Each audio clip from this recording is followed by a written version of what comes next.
Hello बच्चों, कैसे हैं आप सब। आई होप आप सब अच्छे होंगे। आपकी स्टडीज़ बहुत ही ज़बरदस्त चल रही होगी। मेरा नाम है इंजमाम खान। स्वागत करता हूं आपका हमारे शानदार यूट्यूब प्लेटफॉर्म जिसका नाम है एफएमआई करियर इंस्टीट्यूट। जैसा कि बच्चों आपको पता है कि हमने प्रारंभ सीरीज का कार्य स्टार्ट कर दिया था और इसमें हम बात कर रहे थे क्लास 12 बिजनेस स्टडीज़ के चैप्टर नंबर 6 स्टाफिंग के बारे में। स्टाफिंग को हमने बहुत अच्छी तरीके से समझा कि finding the right person for the right job. इससे क्या क्या फीचर्स हैं, इससे क्या क्या इंपॉर्टेंस है, इससे क्या क्या सिग्निफिकेंस है।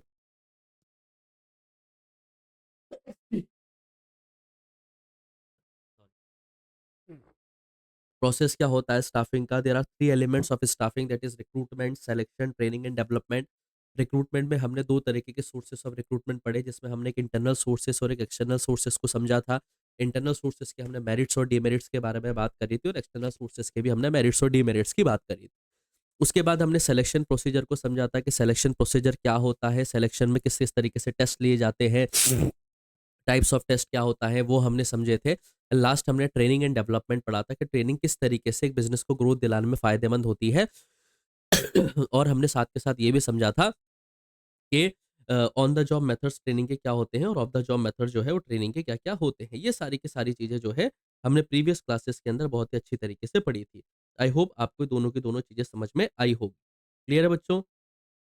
चलिए, तो चैप्टर 6 स्टाफिंग हमारा पूरा कंप्लीट हो गया था। आज हमें बात करनी थी इससे कुछ केस स्टडीज के बारे में। आज हमें बात करनी है बेटा क्या इसके बारे में, कुछ केस स्टडीज के बारे में। देखिए बेटा, Sunrise Electronics Limited is expanding its business and needs to hire new employees for इस मार्केटिंग प्रोडक्शन।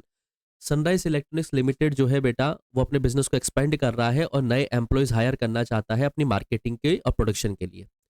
एचआर मैनेजर जो है miss Meera decide to first fill some position through internal sources. उन्होंने सोचा कि पहले कुछ पोजीशन इंटरनल सोर्सेस से भर देते हैं, जैसे प्रमोशन और ट्रांसफर से, और बाकी के जो रेस्ट होंगे उसमें एडवर्टाइजमेंट निकालेंगे हम on the job portal and social media platform पर। After receiving applications the company shortlist candidates and conducts written test. Shortlist करने के बाद जो है कैंडिडेट्स को रिटन टेस्ट कंडक्ट होता है, उसके बाद इंटरव्यू के साथ हुआ और फाइनली जॉब ऑफर जो थे वो सिलेक्टेड कैंडिडेट्स को दे दिए गए। सवाल पूछा गया है which function of manager is being performed here. Identify and explain the steps of the staffing process discussed in the case and mention two sources of recruitment used by Sunrise Electronics Limited। तो कौन सा function of management perform किया गया बेटा, staffing, क्योंकि वो क्या कर रहे हैं, नए एम्प्लॉयज को क्या कर रहे हैं, स्टाफिंग कर रहे हैं। और स्टेप्स क्या क्या इन्वॉल्व किए गए, रिक्रूटमेंट, सबसे पहले उन्होंने रिक्रूटमेंट निकाली जिसमें इंटरनल सोर्सेज से भी और एक्सटर्नल सोर्सेज भी हुई। उसके बाद उन्होंने एक रिटन टेस्ट और इंटरव्यू भी लिया जो कि सिलेक्शन का स्टेप है। और दूसरा सोर्स और टू सोर्सेस ऑफ रिक्रूटमेंट क्या क्या हो सकते हैं, इंटरनल सोर्सेस होते हैं प्रमोशन और ट्रांसफर, और एक होते हैं आपके एक्सटर्नल सोर्सेस जिसमें जॉब पोर्टल और सोशल मीडिया एडवर्टाइजमेंट का यूज किया गया यहाँ पे सनराइज इलेक्ट्रॉनिक्स लिमिटेड के जरिए। सेकंड केस स्टडी है हमारी it Star Textiles Private Limited. The management notice that many workers were struggling to use new stitching machines recently introduce in the factory. कि जो नई मशीन उसने स्टिचिंग मशीन लॉन्च करी है, लोग उसको स्ट्रगल कर रहे हैं यूज करने में। In the factory to improve efficiency को इंप्रूव करने के लिए एचआर डिपार्टमेंट ने क्या किया है, डिसाइड किया है कि वो ऑर्गेनाइज करेगा on the job training method programme को, जिसमें लर्निंग बाय डूइंग यानी कि काम करते हुए आपको सिखाया जाएगा। सीनियर ऑपरेटर्स जो होंगे वो डेमोस्ट्रेट देंगे आपको किस तरीके से आपको नई मशीन्स को हैंडल करना है, और ट्रेनिज जो है प्रैक्टिस करेंगे उनके सुपरविजन में। Later a few employees were also sent to an external institute. उन्हें बाहर भी भेजा जाएगा ताकि वो एडवांस ट्रेनिंग टेक्सटाइल टेक्नोलॉजी की ले सके। तो यहाँ पे कौन से टाइप्स ऑफ ट्रेनिंग यूज की गई, वाइज ट्रेनिंग इंपॉर्टेंट क्यों होती है ऑर्गेनाइजेशन के, और difference between training and development in example case. तो उसमें दोनों ही चीजें यूज की गई। ऑन द जॉब मेथड भी यूज किया गया क्योंकि सुपीरियर के अंडर में ही वो क्या कर रहे थे, सीख रहे थे। साथ के साथ ऑफ द जॉब मेथड भी ट्राई किया गया था क्योंकि उनको बाहर के दूसरे इंस्टीट्यूट में भी भेजा गया था प्रैक्टिस करने के लिए। ट्रेनिंग बहुत जरूरी है बेटा किसी भी ऑर्गेनाइजेशन की एफिशिएंसी को इंक्रूज करने के लिए, जिससे वेस्टेज बहुत रिड्यूस हो जाता है। एक इंडिविजुअल एम्प्लॉय का कॉन्फिडेंस बूस्ट होता है, एम्प्लॉयज की हेल्प हो जाती है कि वो टेक्नोलॉजी में जो चेंजेस आए हैं उसको अडेप्ट कर सके, और ऑर्गेनाइजेशन के लिए फायदेमंद ये है कि उससे ऑर्गेनाइजेशन की प्रोडक्टिविटी और उसकी जो क्वालिटी ऑफ आउटपुट है वो क्या होती है, इंक्रीज होती है। ट्रेनिंग फोकस करती है बेटा करंट जॉब परफॉर्मेंस पर to learning use new machines.